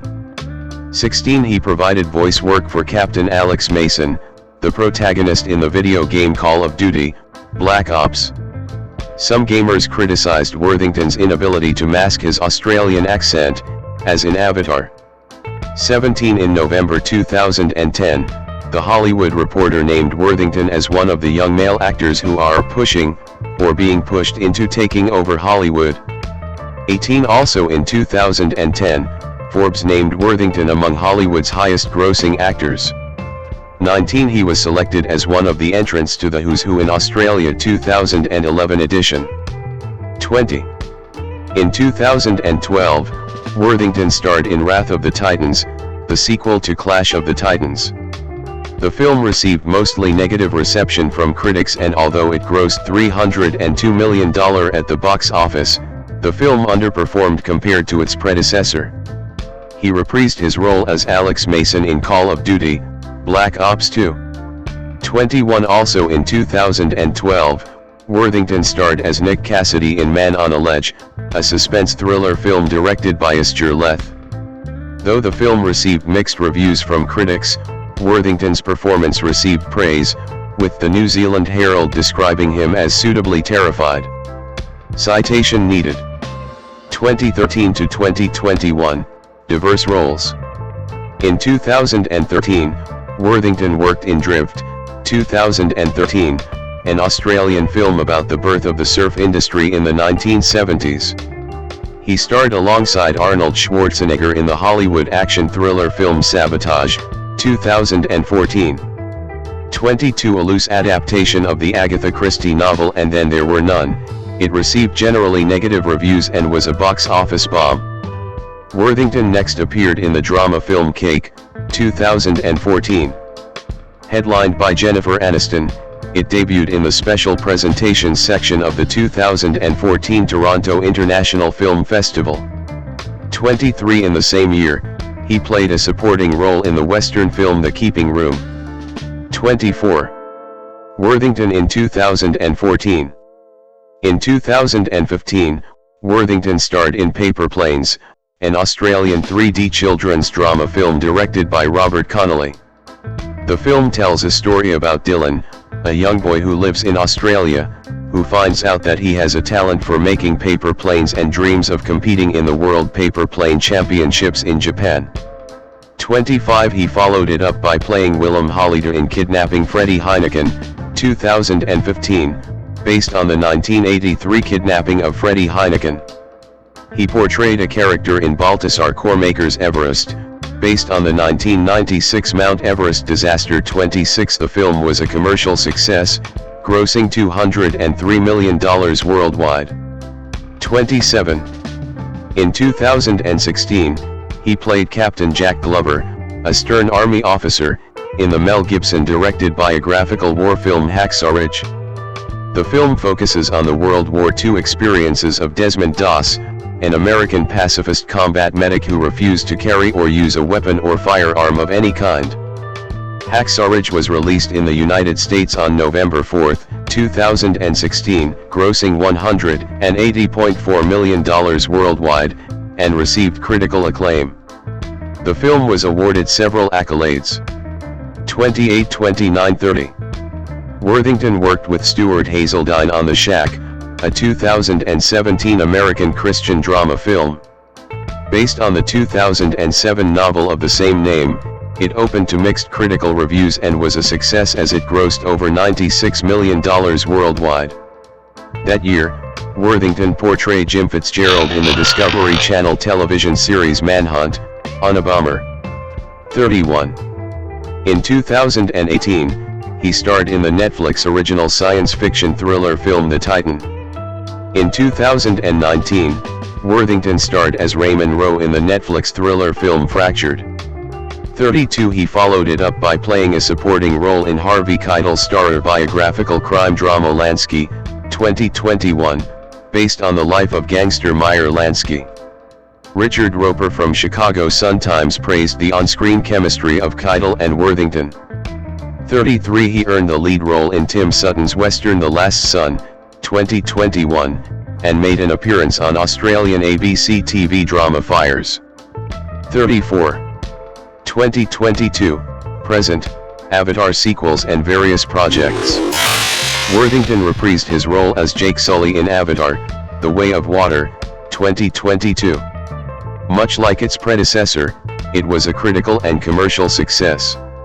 Upon release, it broke multiple records and grossed over $2.320 billion worldwide, making it the highest-grossing film of 2022 and the third highest-grossing film of all time. The same year saw him play a role in the anticipated miniseries Under the Banner of Heaven, which received positive reviews and high viewership ratings. 35, 36, 37. The following year, he received 2 award nominations, Best Actor at the 51st Saturn Awards for Avatar, and Best Supporting Actor at the 27th Satellite Awards for the aforementioned show. 2024 was a busy year for Worthington as he had supporting roles in various projects. He first played a part in Kevin Hart-led heist comedy Lift, which released on Netflix. He followed this up with the dystopian science fiction Breathe, Joshua John Miller directorial The Exorcism alongside Russell Crowe, John Woo's Peacock original action film The Killer, and David Mackenzie's thriller Relay.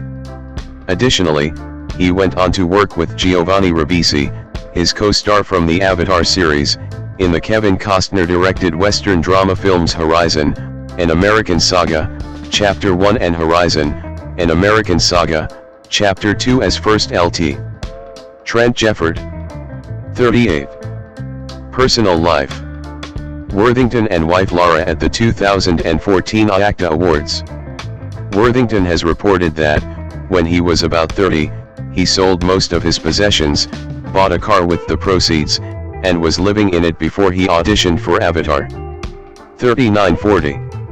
On October 18, 2013, Worthington confirmed his relationship with model Lara Bingle. 4142. They married on December 28, 2014 and have 3 sons born in 2015, 43, 2016, 44 and 2020. 45. Worthington is a Christian, 46, and recovering alcoholic. He says that he began drinking heavily as a means to cope with his loss of privacy following his increase in popularity after Avatar's release, and stopped after his wife Lara gave him an ultimatum. 47. He has been sober since 2014. 48. Legal issues.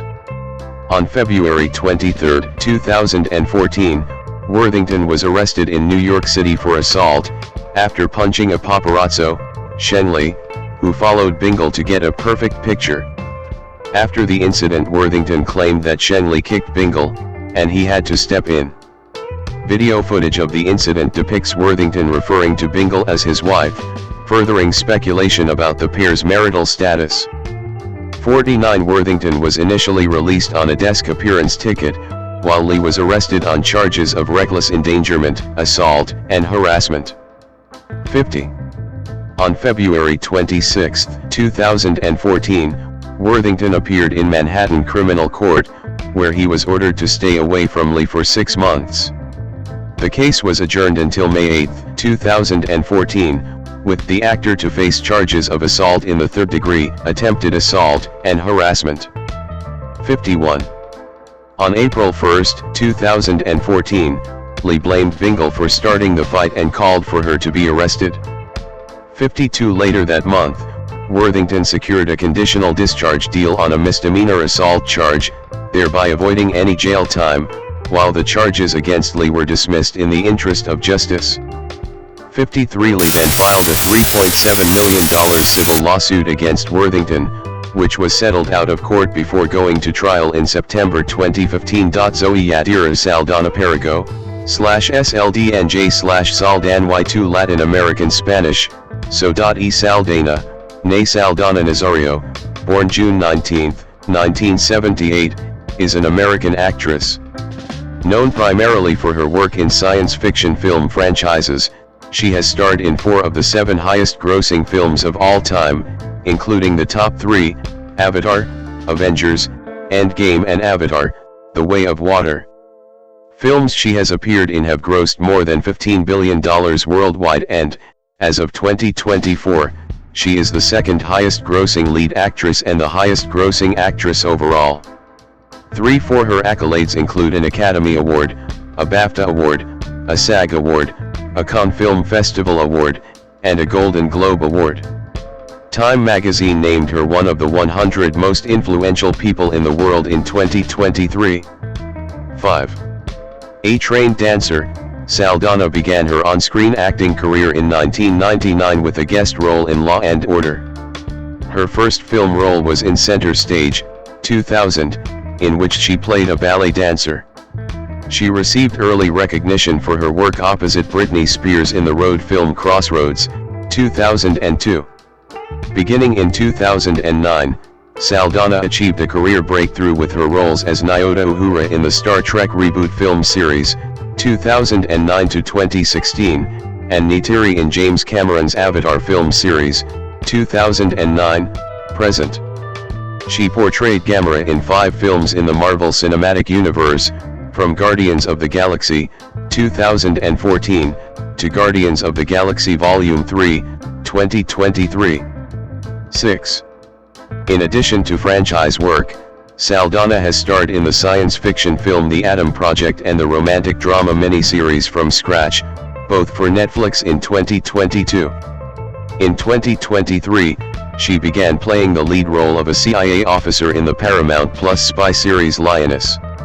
In 2024, Saldaña starred in the musical crime film Emilia Pérez, for which she received an Academy Award for Best Supporting Actress. Early life. Zoe Saldaña Nazario was born on June 19, 1978, in Passaic, New Jersey, and raised in Queens, New York City. 7. Her parents are Aridio Saldaña, who was Dominican 8-9, and Azalea Nazario, who is half Dominican and half Puerto Rican. In an interview with Wired, Saldaña has said that she is 3/4 Dominican and 1/4 Puerto Rican. 10, 11, 12. She and her two sisters, Sullys and Mariel, were raised to be bilingual in English and Spanish. The latter was their first language at home. When she was 9, their father was killed in a car accident. Saldaña and her two sisters were sent to live with their late father's family in the Dominican Republic. Their mother remained in New York to earn enough money to pay for her daughter's Dominican private school. The widowed mother Azalea married Dagoberto Galán, who became the stepfather of the girls. They consider him fully their father. 13, 14, 9. While the whole family lived in the Dominican Republic for a time, after Saldaña's sophomore year in high school, the family returned to New York City to escape political unrest. She completed her early education at Newtown High School in Queens. 15, 16. The majority of her late childhood was spent in Jackson Heights, Queens. 17. Saldaña discovered her love of dance while living in the Dominican Republic. She was enrolled in the Ecos Espacio de Danza Academy studying forms of dance 12, 17, 18, 19, but describes ballet as her passion. 17, 15. She told Vanity Fair that she quit ballet because she did not have the feet, and had too much pride and ambition to just be in the corps de ballet. 15. In 1995, Saldaña performed with the Faces Theater Group in Brooklyn. 20. She appeared in plays that encouraged teenagers to explore issues like substance abuse and adolescent sex citation needed. During these years, she performed with the New York Youth Theater. Her appearance in their production of Joseph and the Amazing Technicolor Dreamcoat led a talent agency to recruit her. Her dance training and her acting experience helped her land her first film role, playing ballet student Eva Rodriguez in Center Stage, 2000. 12, 18. Career. 1999 to 2008, rise to prominence. Saldaña at Hollywood Life magazine's annual Breakthrough Awards in 2007. Saldaña's first on-screen role was a 1999 guest appearance in an episode of Law and Order. Her first film role was in Center Stage, 2000, directed by Nicholas Heitner, about dancers at the fictitious American Ballet Academy in New York City. She appeared in the Britney Spears vehicle Crossroads, 2002. The film earned negative reviews from critics, but was a box office success. 21-22. Saldaña starred in the comedy drama Drumline, 2002, alongside Nick Cannon, earning mixed reviews. 23-24. In Pirates of the Caribbean, The Curse of the Black Pearl, 2003, she played Anna Maria, a pirate joining Will Turner and Mr. Gibbs for a chance to confront Jack Sparrow for stealing her ship. She appeared in The Terminal as Dolores Torres, an immigration officer and Star Trek fan, a role helping Saldaña during her portrayal in the Star Trek reboot, 2009. 25. In 2004, she had roles in Haven and Temptation, both earned little to no box office success. In 2005, Saldaña appeared in Constellation, Guess Who with Ashton Kutcher, and Dirty Deeds. She starred in the romantic comedy dramas Premium, 2006, and After Sex, 2007. 26. Saldaña starred in Blackout, a television film set in New York City during the Northeast blackout of 2003. The film premiered at the 2007 Zurich Film Festival 27 and debuted on BET in 2008.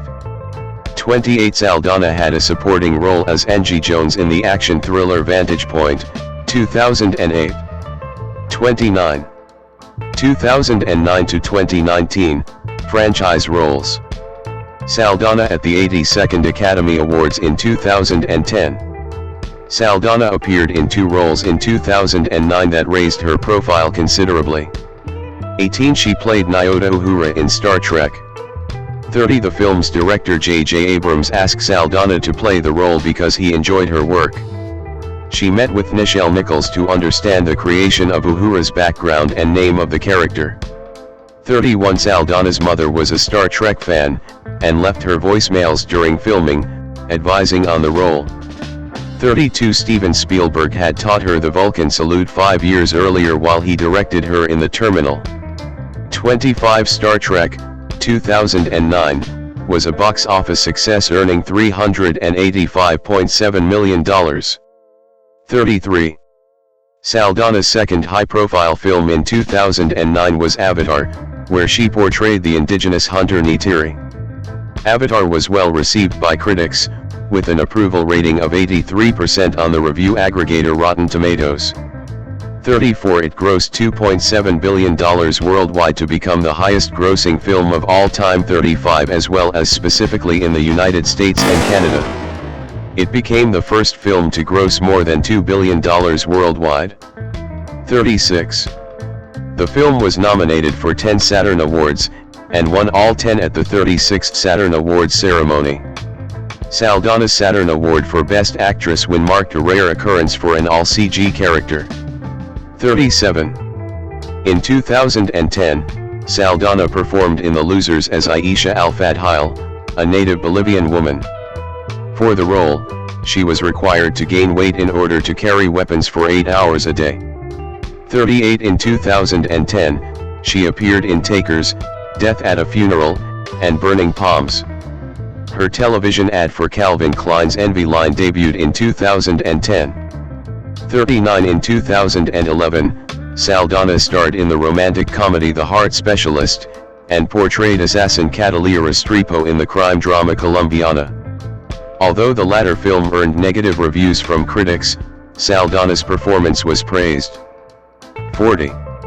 In 2012, she appeared in the romantic drama The Words, earning negative reviews from critics and little success at the box office. 41. 42. In 2013, Saldaña reprised her role as Uhura in Star Trek Into Darkness, the sequel to the Star Trek reboot. Like the previous film, it was a box office success, ending its North American theater run with a box office total of $228,778,661, placing it as the 11th highest grossing film of 2013. 43. It earned $467,365,246 worldwide, ranking it in 14th place for 2013, and making it the highest grossing film of the franchise. 44. Saldaña voiced her character in the 2013 release of the Star Trek video game. Saldaña at the 2014 Cannes Film Festival. In 2014, Saldaña played Gamera in Guardians of the Galaxy. 45. 46. Saldaña portrayed the character with makeup rather than computer-generated imagery, CGI, or performance capture. 47. The film became the third highest grossing film in the Marvel Cinematic Universe, behind The Avengers and Iron Man 3. 48. It was the third highest grossing 2014 film, behind Transformers, Age of Extinction and The Hobbit, The Battle of the Five Armies, and the highest grossing superhero film of 2014. 48. 49. The film earned positive reviews. Saldaña was nominated for numerous awards for her work in the film, including Critics' Choice Movie Award for Best Actress in an Action Movie, Favorite Action Movie Actress at the People's Choice Awards, and Best On-Screen Transformation at the MTV Movie Awards. 50-51. In May 2014, she performed in Rosemary's Baby, a television mini-series adaptation of Ira Levin's horror novel. Saldaña also co-produced the 4-hour two-part show. 52. In 2014, Saldaña was recognized by Elle magazine during the Women in Hollywood Awards. Women were honored for achievements in film and the motion picture industry, including acting, directing, and producing. 53. Saldaña starred in Nina, 2016, an unauthorized biography about the jazz musician Nina Simone. The film depicts the late singer's rise to fame and relationship with her manager Clifton Henderson. Simone's family criticized Saldaña's being cast in this role. 54 In August 2020, Saldaña apologized for taking the role, saying, "I'm so sorry. I know better today and I'm never going to do that again. She's one of our giants and someone else should step up. Somebody else should tell her story." 55.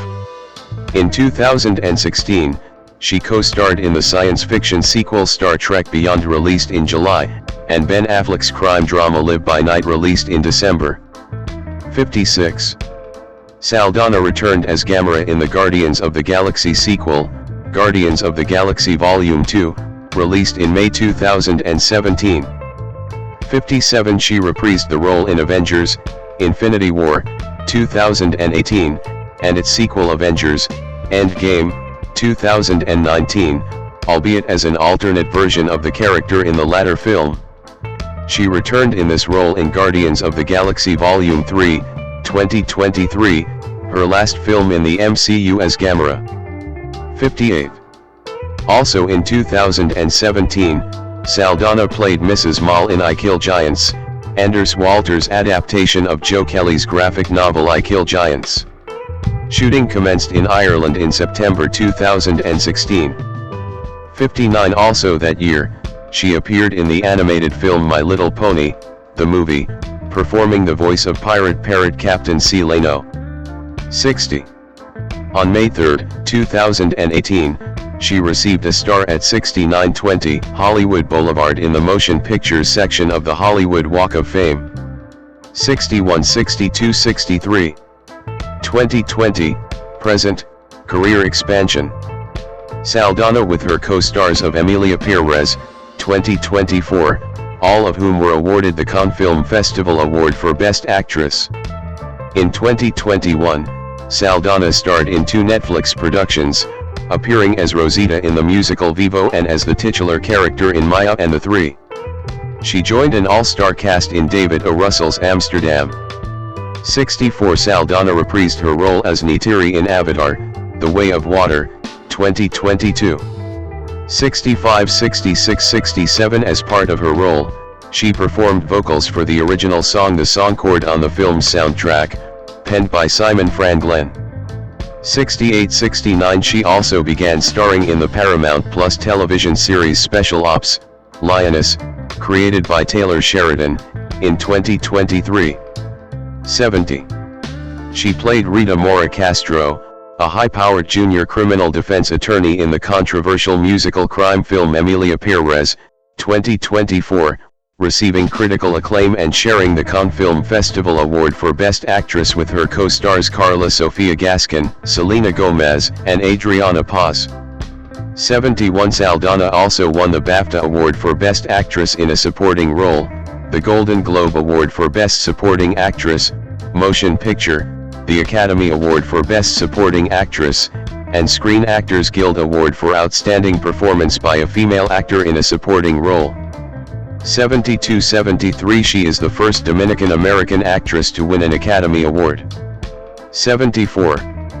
In addition to the Avatar sequels, Saldaña had a voice role in the Pixar science fiction adventure film Elio, 2025.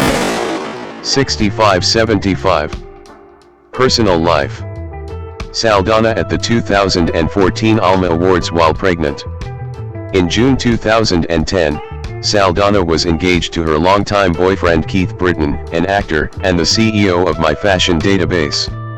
76. In November 2011, she and Britton announced they had ended their relationship after 11 years. 77. Saldaña was in a relationship with actor Bradley Cooper from December 2011 to January 2013. 78. In March 2013, Saldaña began dating Italian artist Marco Perigo and they married 3 months later in London. 79. 80. In July 2015, Saldaña revealed Perigo adopted her surname upon marriage. 81. 82. Thereafter, Zoe became Zoe Saldaña Perigo and Marco became Marco Perigo Saldaña. 83. They have 3 sons together. 84, 85, 86 Saldaña has stated her children will be multilingual because she and her husband speak Spanish, Italian, and English around them. 87. In July 2016, during an interview with Net-A-Porter's The Edit, Saldaña revealed she has Hashimoto's thyroiditis, an autoimmune disease, along with her mother and sisters. To combat the effects of this disease, Saldaña said she and her husband adhere to a gluten and dairy-free diet. 88 Saldaña is a supporter of Finca International, a microfinance organization.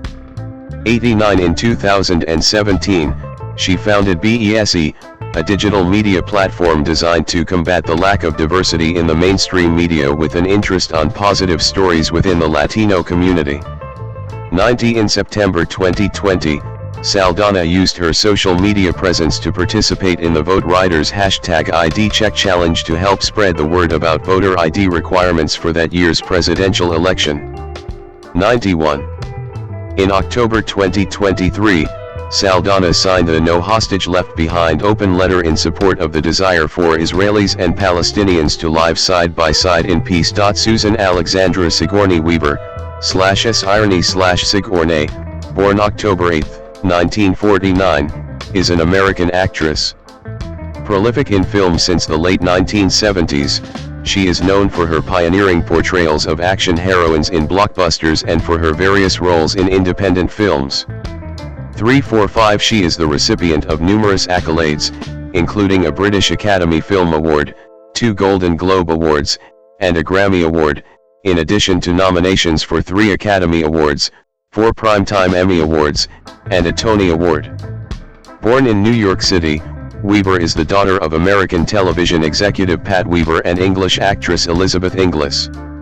She made her screen debut with a minor role in the romantic comedy film Annie Hall, 1977, before landing her breakthrough role as Ellen Ripley in the science fiction horror film Alien, 1979.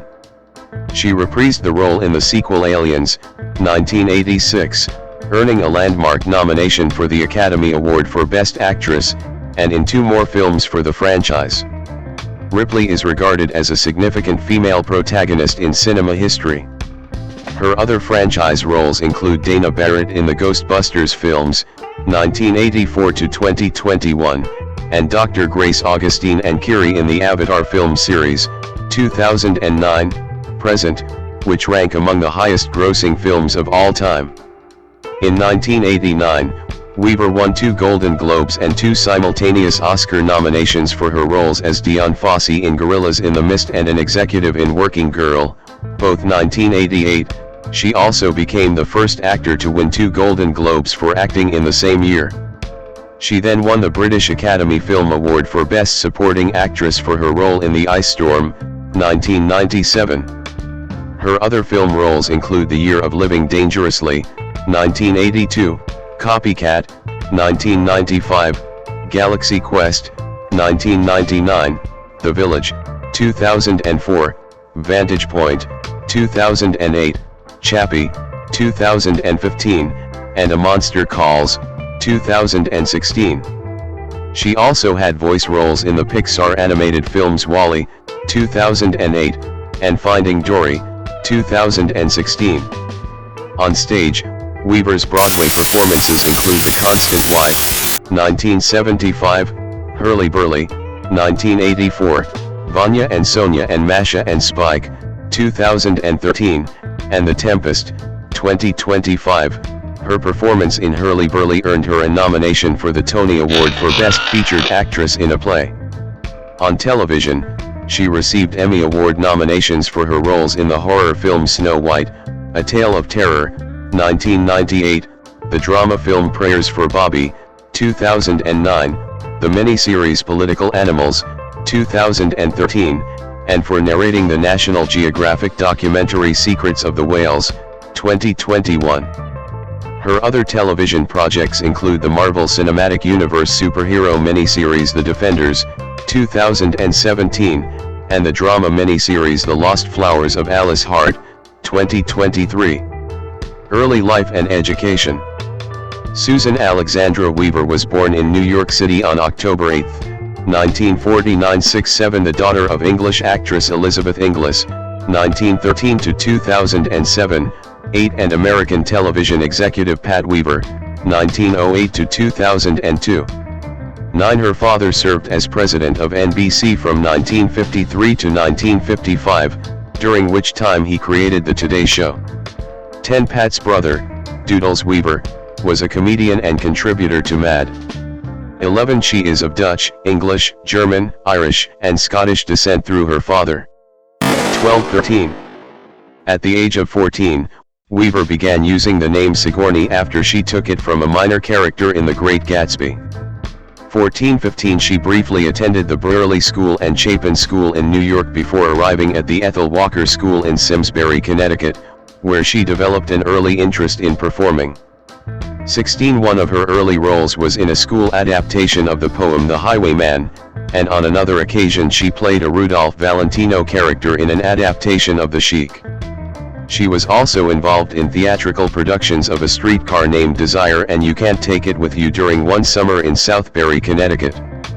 16 Known for her height, she reportedly reached 180 centimeters, 5 feet 11 in, by the age of 11, which had a negative impact on her self-esteem. She recalled feeling like a giant spider and never having the confidence to ever think she could act. 17. In 1967, shortly before turning 18, Weaver visited Israel and volunteered on a kibbutz for several months. 18 Upon returning to the United States, she attended Sarah Lawrence College. After her freshman year, she transferred to Stanford University as an English major. 19 At Stanford, she was extensively involved in theater.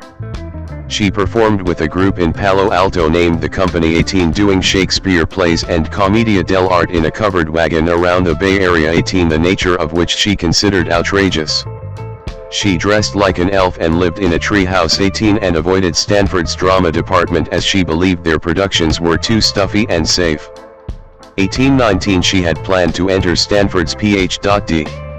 English program and eventually pursue a career as a writer or a journalist, but changed her mind after getting frustrated by the deadly dry honors courses. She eventually graduated in 1972 with a BA in English. 16-19 She subsequently applied to the Yale School of Drama, performing Bertolt Brecht's St. Joan of the Stockyards at her audition, and was accepted. 18. Weaver admitted that she had a difficult time at Yale. She was not fond of the shows at Yale Repertory Theatre 16 and had little luck getting lead roles in school productions. 20 Some of her acting teachers referred to her as talentless and advised her to stick to comedy. 21 She later said she pulled through due to her time at the Yale Cabaret, and with the help of friends such as Christopher Durang, who kept casting her in his plays. 16 She graduated from Yale with an MFA in 1974. 18. Career. 1970s, initial work and breakthrough. Weaver performed in the first production of the Stephen Sondheim musical The Frogs while at Yale in 1974, alongside Larry Blyton and fellow students Meryl Streep and Durang. 22 She was briefly an understudy in a John Gielgud production of Captain Brassbound's Conversion thereafter. 16 She also acted in numerous original plays by Durang. 16 In 1974 she made her Broadway debut in the William Somerset Maugham play The Constant Wife acting opposite Ingrid Bergman. 23 Before her on-screen breakthrough, she had appeared only in commercials, a few television roles, including an appearance in the soap opera Somerset, and had a small part in the Woody Allen-directed romantic comedy drama Annie Hall, 1977. 24 25 26 Her originally more substantial Annie Hall role was scaled back due to her commitment to the Durang play Titanic. 27. One of the real pleasures of Alien is to watch the emergence of both Ellen Ripley as a character and Sigourney Weaver as a star. Ty Burr, The Boston Globe, October 29, 2003. Weaver appeared 2 years later as Warrant Officer / Lieutenant Ripley in Ridley Scott's blockbuster film Alien, 1979, in a role initially designated to co-star British-born actress Veronica Cartwright until a late change in casting. Cartwright stated to World Entertainment News Network, when, that she was in England ready to start work on Alien when she discovered that she would be playing the navigator Lambert in the project, and Weaver had been given the lead role of Ellen Ripley. 28 reviews of the film were initially mixed, but it has since been ranked among the greatest science fiction horror films and is Weaver's first film to be inducted into the National Film Registry by the Library of Congress. 29:30 film critic Gene Siskel called Weaver an actress who should become a major star. 31 and Peter Bradshaw of The Guardian said that Weaver begins the action looking girlish and serious, but changes into the toughly self-reliant woman who defined her subsequent roles. Her career evolves before our very eyes. 32.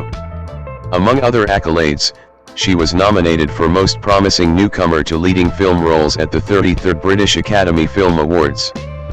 33. 1980s, stardom and acclaim.